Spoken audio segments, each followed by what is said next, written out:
नमस्कार। आज हम बात करने वाले हैं एप्पल साइडर विनेगर की, मतलब सेब के सिरके की। आजकल ये बहुत चर्चा में है, तो सोचा जरा इसकी तह तक जाया जाए। हमारे पास जो जानकारी है उसमें इसके फायदे भी है और कुछ चेतावनियां भी।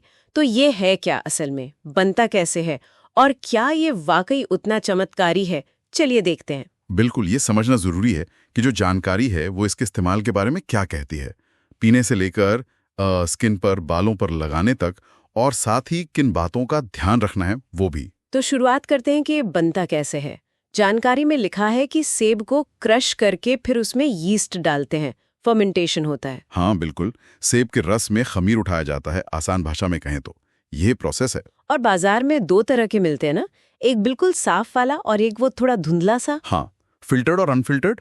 जिसको विद मदर कहते हैं वो अनफिल्टर्ड होता है। अच्छा, तो विद मदर वाले में क्या खास है? देखिए, जानकारी ये कहती है कि जो अनफिल्टर्ड है यानी विद मदर वाला, वो बेहतर माना जाता है। क्योंकि फिल्टर नहीं होता तो उसमें वो जो नेचुरल एंजाइम्स और अच्छे बैक्टीरिया हैं वो रह जाते हैं। अच्छा हाँ, तो खरीदते वक्त ये देखना चाहिए कि अनफिल्टर्ड विद मदर लिखा हो। बिल्कुल, ये उसकी पहचान एक तरह से। अब आते हैं इसके फायदों पर।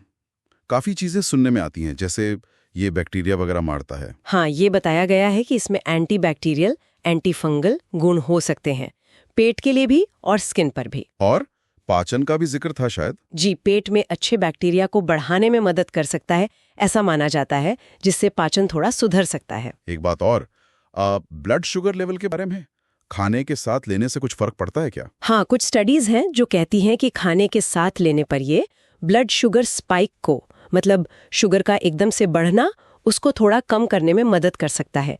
डायबिटीज वालों के लिए ये बात ध्यान देने वाली हो सकती है। और कोलेस्ट्रॉल, दिल की सेहत, उसके लिए भी इसे सहायक बताया गया है। लेकिन हाँ, वजन घटाने वाला जो दावा है ना, हाँ, वो तो बहुत ही ज्यादा पॉपुलर है। लोग पीते हैं ऐसे वजन कम करने के लिए। देखिए, जानकारी यहाँ थोड़ी सावधानी बरतने को कहती है।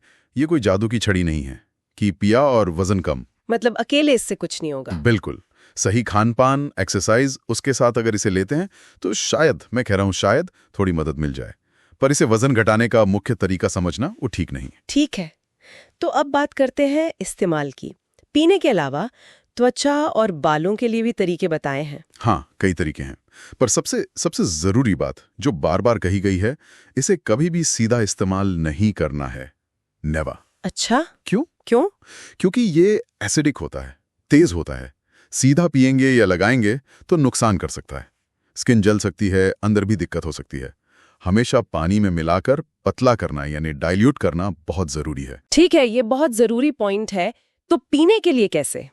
आम तरीका जो बताया गया है वो है सुबह खाली पेट, एक छोटा चम्मच मतलब टीस्पून, हल्के गर्म पानी में मिलाकर। चाहे तो शहद मिला सकते हैं, पर जरूरी नहीं। और त्वचा के लिए, जैसे पिंपल्स वगैरह पर? हाँ, जैसे पिंपल्स पर लगाना हो तो आधा चम्मच एसीवी 2 चम्मच पानी में मिलाकर कॉटन से लगाया, 15-20 मिनट रखा, फिर धो लिया। या फेस वॉश की तरह भी, जैसे 2 ग्लास पानी में 1 चम्मच एसीवी मिलाकर चेहरा धोना। ये पीएच बैलेंस करने में मदद कर सकता है। टोनर की तरह भी? हाँ, 1 ग्लास पानी में 2 चम्मच एसीवी मिलाकर स्प्रे बॉटल में रख लें। चेहरा पोंछने के बाद स्प्रे कर सकते हैं।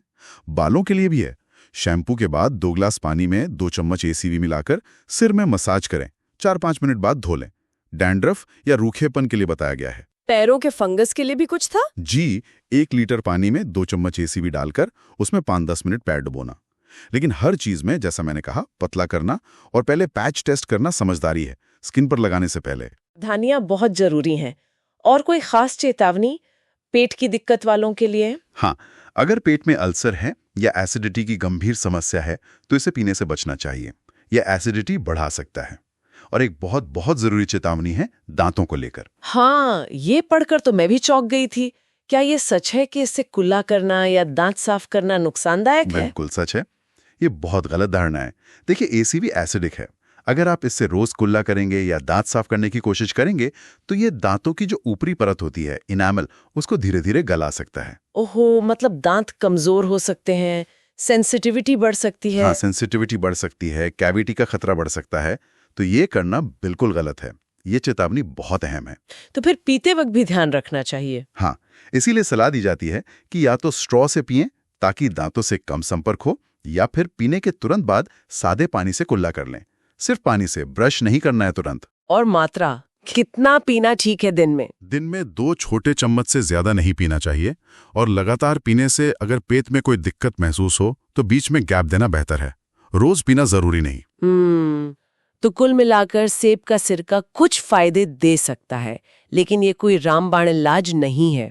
और सबसे जरूरी है इसे सही तरीके से पतला करके सीमित मात्रा में इस्तेमाल करना और सावधानियों, खासकर दांतों वाली चेतावनी का पूरा ध्यान रखना। बिल्कुल सही। जानकारी हमें यही सिखाती है कि किसी भी चीज के फायदे सुनकर उत्साहित होने के साथ साथ उसके संभावित नुकसान और इस्तेमाल की सीमाओं को समझना भी उतना ही, बल्कि शायद उससे ज्यादा जरूरी है। ये दांतों वाली बात वाकई सोचने वाली है। हाँ, ये सोचने पर मजबूर करता है कि हमारे आसपास ऐसी कितनी चीजें होंगी जिनके फायदे तो हम खूब सुनते हैं, पर उनके सही इस्तेमाल या उनसे जुड़े जोखिमों से हम शायद अनजान हों। इस पर गौर करना चाहिए।